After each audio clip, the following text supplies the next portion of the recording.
Ave Maria, cheia de graça, o Senhor é convosco. Bendita sois vós entre as mulheres, e bendito o fruto do vosso ventre, Jesus. Santa Maria, Mãe de Deus, rogai por nós, pecadores, agora e na hora de nossa morte. Amém. Olá, meus irmãos, estamos aqui para mais uma catequese. Na verdade, a catequese de hoje é para responder algumas perguntas que crianças da catequese fizeram. Uma catequista de outra diocese me enviou aqui essas perguntas. As crianças mandaram um vídeo, né? Cada uma mandou seu vídeo perguntando. Perguntas sérias, perguntas que, né, nem todo adulto faz.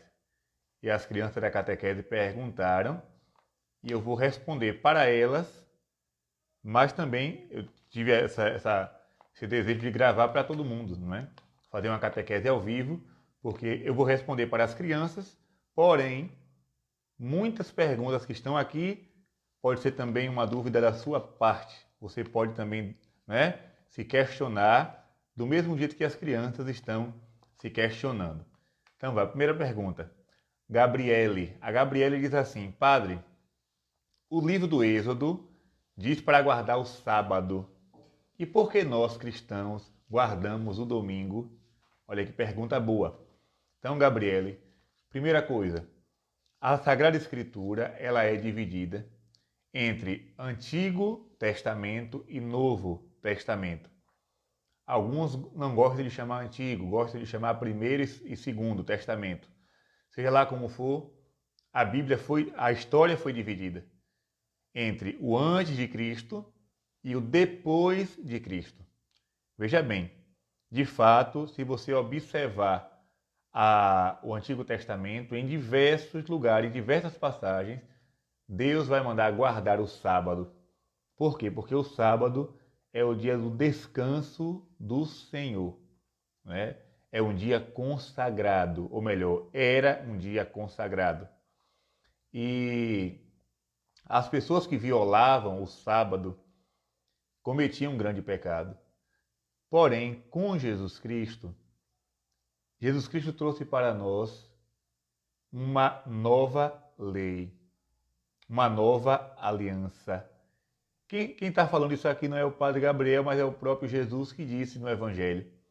Quando ele celebrou a última ceia, ele tomou o cálice em suas mãos e disse: Este é o cálice do meu sangue, o sangue da nova e eterna aliança. Ou seja, a aliança que Deus fez no passado com Moisés foi uma aliança importante? Claro, foi.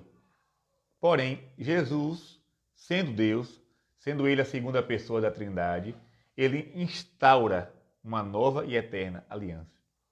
Pois bem, esse Senhor Jesus, que instaurou uma nova aliança com seu povo, como diz São Paulo, as coisas antigas se passaram, eis que tudo se fez novo. Este Senhor ressuscitou no domingo. Este mesmo Senhor aparecia para os apóstolos em dia de domingo. Este Senhor subiu aos céus num domingo. Este Senhor enviou o Espírito Santo 50 dias após a Páscoa, que era justamente um dia de domingo. João, o evangelista João, quando viu as revelações do Apocalipse, aquela revelação foi feita num dia de domingo. E o apóstolo escreve: no dia do Senhor eu tive uma visão. Ou seja, com Jesus, o sábado, né, ele cumpre o sábado descansando no túmulo. Olha que coisa bonita. Ele sofre na sexta-feira pelos nossos pecados. O sábado ele cumpre plenamente. Se sábado é o dia do repouso, ele passou o dia inteiro do sábado santo repousando no sepulcro. Cumpriu plenamente a lei mosaica. No domingo, ele ressuscita, ele é glorificado. Então, aquele domingo para nós é o dia do novo, o dia da nova criação. Então, para nós cristãos, nós não somos judeus. Para os judeus, continua sendo o sábado. Para nós que acreditamos no Cristo, o dia do Senhor agora é o domingo, o dia da ressurreição. Para nós, esse é o dia maior, esse é o dia mais importante. Desde o início da igreja, os cristãos se reúnem no domingo para celebrar a Eucaristia. Nós sabemos que algumas seitas por aí insistem, né, na guarda do sábado, mas é porque não entendeu ainda a palavra de Deus. Inclusive, o apóstolo Paulo, já falei aqui, ele disse, as coisas antigas passaram. Se quem quer guardar o sábado, tem também que fazer circuncisão, não é? Quem quer guardar o sábado, tem que também sacrificar animais. Ah, mas isso a gente não faz mais. Então por que guarda o sábado? Ou seja, cumpre uma lei e não cumpre a outra? Então hoje a nossa lei é Jesus. Tá bom, Gabriele? Segunda pergunta é a da Alana. A Alana diz assim: Padre, o policial matar é pecado? Já me fizeram essa pergunta. Eu respondo agora para a Alana e para todos vocês que me assistem. Veja bem, o quinto mandamento de Deus, da lei de Deus, é não matarás. Logo, nenhum ser humano tem poder sobre a vida do outro. Eu não posso induzir o aborto, não é? Eu não posso assassinar o meu irmão, eu não posso praticar nenhum ato de violência, porque justamente para resguardar o quinto mandamento.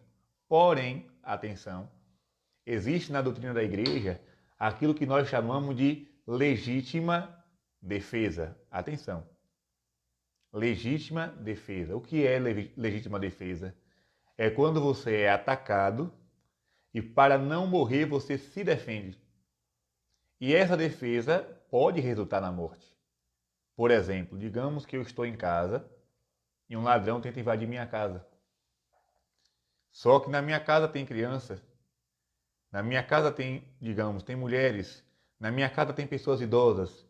Esse ladrão pode entrar, estuprar a mulher, pode maltratar os idosos, pode abusar das crianças.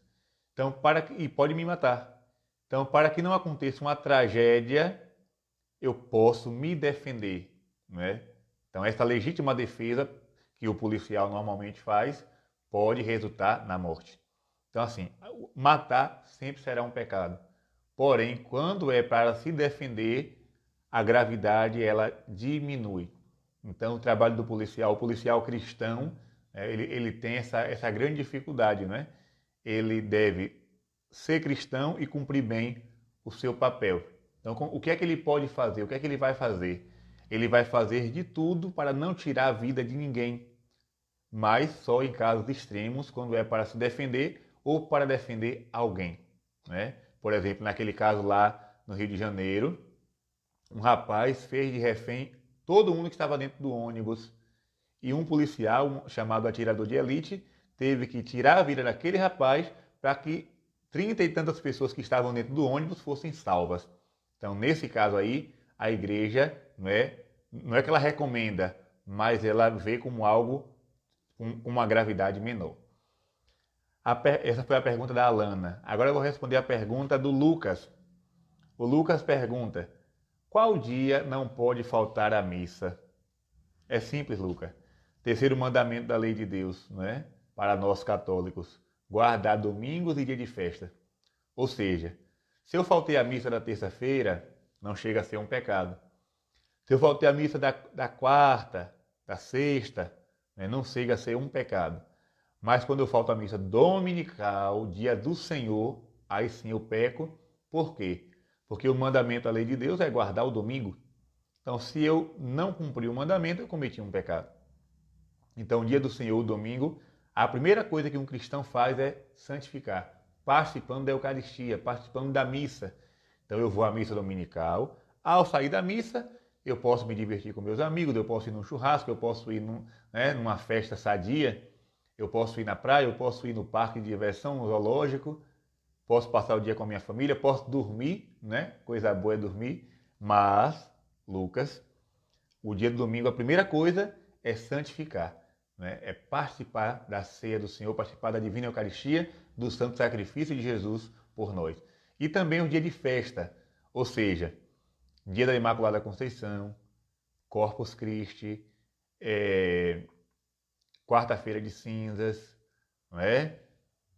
Outra festa aqui que eu não posso faltar, a Assunção de Nossa Senhora, dia de Todos os Santos, Ou seja, são dias sagrados para nós católicos. E se eu faltar da missa nesse dia, eu não estou cumprindo a minha missão como cristão. Né? Então, guardar domingos e dias santos, dia de festa, dia de guarda. Essa foi a pergunta do Lucas. Agora a pergunta do André. O André diz assim, olha que pergunta. Outros povos que não são cristãos estão condenados? Olha aí. Outros povos que não são cristãos estão condenados? Então vamos agora voltar ao Evangelho. Jesus no Evangelho diz assim, ide, é uma ordem que ele dá, ide pelo mundo inteiro e anunciai o Evangelho a toda criatura. Quem crê e for batizado será salvo. Quem não crê será condenado. Então atenção. Primeira ordem de Jesus é ide. Só que tem lugares no mundo onde o Evangelho ainda não chegou. Onde esse mandato de Jesus, esse mandato missionário ainda não aconteceu. Por incrível que pareça, ainda existem pessoas nesta terra, neste mundo em que vivemos, que nunca ouviram falar de Cristo. Então, se essas pessoas não conheceram Jesus, elas não vão ser condenadas. Jesus irá salvá-las, né? De acordo, vou explicar aqui, de acordo com a vivência da lei natural. Ou seja, mesmo aquele que não conhece a Deus, sabe que matar é um erro. Mesmo aquele que não conhece a Deus, sabe que pegar o que é do outro não é certo. Então, aquele que viveu honestamente, não conheceu Jesus, não é? Então, mas viveu honestamente, viveu uma vida sadia, viveu uma vida amando, perdoando, fazendo bem, praticando a caridade, esta pessoa será salva por Jesus, de forma extraordinária, mesmo sem conhecê-lo. Agora, onde o Evangelho chegou, digamos, aqui na Bahia, há 500 anos atrás, os missionários vieram e trouxeram o Evangelho. Se o povo baiano, que já ouviu falar de Cristo, que conhece a Cristo, se alguém se recusar a crer, aí sim, está caminhando para a condenação. Por quê? Porque recusou Jesus. Conheceu e recusou. É diferente daquele que não conhece. Está entendendo, André? Então, quando a pessoa não conhece a Cristo, nunca leu a palavra de Deus, não conhece o Evangelho, não conhece a igreja, então Deus não é um carrasco que vai condenar as pessoas que não conheceram a verdade, né? Mas aqueles que conheceram a verdade e não viveram nela, recusaram de livre e espontânea vontade, estes sim caminham para a condenação. Tá certo, André? Tem outra pergunta aqui, já esse rapazinho não disse o nome dele. Ele mandou o áudio, o vídeo, eu assisti o vídeo, mas ele não disse o nome. Porém, eu vou responder a pergunta dele. Ele sabe o que foi que ele perguntou. Ele diz assim, padre, o que é falar o nome de Deus em vão? Quando eu digo assim, Deus é mais, ai meu Deus, eu estou cometendo um pecado contra o segundo mandamento, não tomar seu santo nome em vão? Calma, rapazinho, veja bem. Quando eu digo não tomar o santo nome de Deus em vão, é justamente brincar, zombar, blasfemar com o nome de Deus. É levar o nome santo de Deus de uma forma banal. Por exemplo, fazer uma piada usando o nome de Deus, uma piada indecente, uma piada imoral, né? Então isso é um pecado. Mas quando eu estou andando, meu Deus, não, isso não é pecado, pelo contrário, isso é coisa boa. Você pode chamar por Deus várias vezes ao dia. Se você vê uma coisa ruim, Deus é mais, né? Deus é maior. Está num momento de perigos, socorro, meu Deus, né? Deu uma topada na pedra, ai meu Deus do céu. Então isso não é pecado não. Chamar por Deus é uma coisa boa. Quanto mais eu chamo por Deus, mais ele se aproxima de mim. Agora, tomar o nome de Deus em vão, o nome já diz, em vão. É falar de Deus de forma irregular. Por exemplo, filmes que falam mal de Jesus, eu não posso assistir. Piadas que zombam de Jesus, eu não posso contar, nem dar risada. Novelas, seriados, que faz de Jesus um palhaço, um bobo, que brinca com o nome de Deus. Teatros, então cinema, então essas coisas eu recuso porque eu sou cristão. Eu amo a Deus, então eu não posso, não é, aplaudir, achar graça gostar daquilo que zomba da minha fé, do meu Senhor, que zomba da minha religião, né? Que fala mal da Virgem Maria, dos santos. Então, isso sim é errado. Mas chamar por Deus é coisa boa. A pergunta da Milena. A Milena diz assim: se cometer um pecado contra os 10 mandamentos, ainda tem salvação? Né? Olha, Milena, o único pecado que não tem salvação é o pecado contra o Espírito Santo. Né? É um pecado que não tem perdão. Mas todo e qualquer pecado, Deus perdoa na sua misericórdia se eu me arrepender. Por exemplo, faltei o domingo, né, na missa, mas eu vi que eu faltei por preguiça, por falta de amor a Deus, então eu me confesso, peço perdão, Deus me perdoa. E tantos outros pecados, né, que até são graves. Matou uma pessoa, roubou alguém, cometeu adultério, né? Tudo isso que é falha humana, se a pessoa se arrepende e pede o perdão na confissão, o Senhor perdoa, porque Deus é misericórdia, né? Jesus apareceu para Santa Margarida Lacoque, apareceu para Santa Faustina, apareceu para tantos santos e santas, se mostrando como misericordioso. Eis o coração misericordioso, né? Eis aqui os raios da minha misericórdia. Então, quando a gente erra, mas a gente se arrepende, Deus nos perdoa, porque Ele é amor. Essa é a pergunta da Milena. E a última pergunta é a pergunta do Bruno. A pergunta do Bruno é: ser devoto de algum santo e ter imagens em casa vai contra os mandamentos? Então veja bem. No Antigo Testamento, Bruno, Deus proibia fazer imagem. Por que Deus proibia? Porque o povo hebreu, o povo de Deus, era um povo nômade.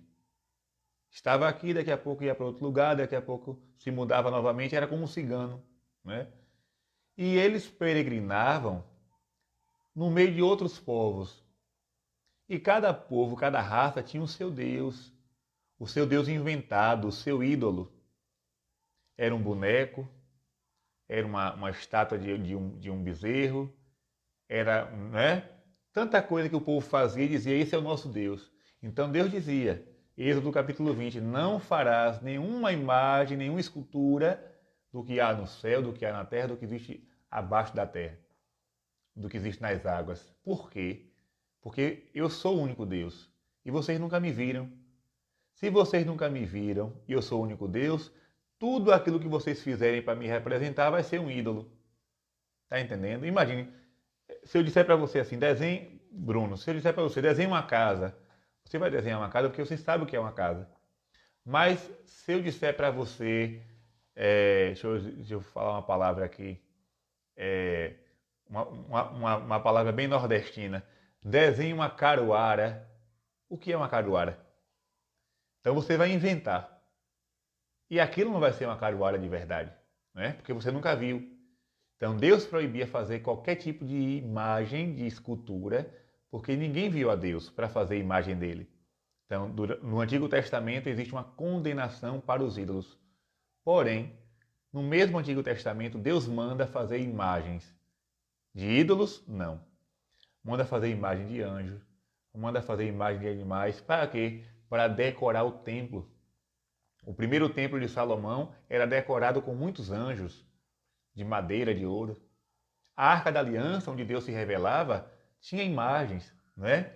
Então, assim, Deus condena a idolatria. Fazer a imagem e dizer que aquilo é Deus. Mas você fazer um símbolo, não tem problema algum. No Novo Testamento, esse Deus que ninguém via, né? Ele se fez carne, ele se fez homem, ele se fez gente. Jesus, o Verbo de Deus se fez carne e habitou entre nós. Agora, Deus pode ser pintado, Deus pode ser representado numa escultura. Por quê? Porque ele se tornou humano e nós sabemos como é um ser humano, né? O Salmo 115 vai dizer assim: cuidado com os ídolos. Tem pés, mas não podem andar. Tem mãos, mas não podem apalpar. Tem olhos, mas não podem enxergar. Tem boca, mas não pode falar. Tem ouvido, mas não pode ouvir. Só que no Novo Testamento, estou falando do Antigo, no Novo, Deus se fez homem. Agora Deus tem pé e caminha. Jesus tinha os pés dele. Agora Deus tem olho, tem ouvido, tem boca, tem nariz. Deus agora assumiu a natureza humana. Se ele se fez homem, eu posso fazer uma pintura que representa Jesus. Não é que aquilo é Jesus, né? Se eu pego aqui qualquer... É porque as imagens estão lá na outra sala, tem algumas ali atrás. Se eu faço a imagem de um homem, imaginando assim, poxa, Jesus, cabelos compridos, barba, tal, aquilo não é Jesus. Você vai encontrar diversas imagens, cada uma com um rosto diferente, mas aquilo nos faz lembrar. Por isso nós temos respeito, por isso nós colocamos na igreja, por isso nós temos em nossas casas imagens, por isso carregamos no andor, porque é um símbolo da nossa fé. As imagens de Nossa Senhora é linda. Quem vê a Virgem Maria, os videntes que veem a Virgem Maria, dizem que ninguém pode pintar Nossa Senhora como ela é, de tão bonita que Nossa Senhora é. Mas nós sabemos que Nossa Senhora era uma mulher. Então se pinta uma mulher com cabelos, com véu, com as mãos postas, com a mão derramando graças e dizemos, aqui é Nossa Senhora. Então eu tenho um carinho, um respeito por aquela figura, porque representa, porque lembra a minha mãe do céu. Está entendendo, Bruno? Então, no passado era condenado à idolatria e até hoje. Se você faz alguma estátua e diz, isso aqui é nosso Deus, então você está cometendo idolatria. Você está atribuindo a um pedaço de gesso, a um pedaço de madeira, um poder que só Deus tem. Mas quando eu faço um símbolo cristão, aí não tem problema nenhum. Você pode ter seu quadro, pode ter sua imagem, sabendo que aquilo é uma representação. Não é Deus, porque Deus é todo-poderoso. Então, eu respondi as perguntas da Gabriele, da Lana, do Lucas, do André, da Milena, do Bruno e do rapazinho também que fez a pergunta, e não esqueceu de dizer o nome. Mas eu acredito também que essas perguntas que eu fiz servem também, né, para muitos de vocês que estão me assistindo e que não sabiam responder.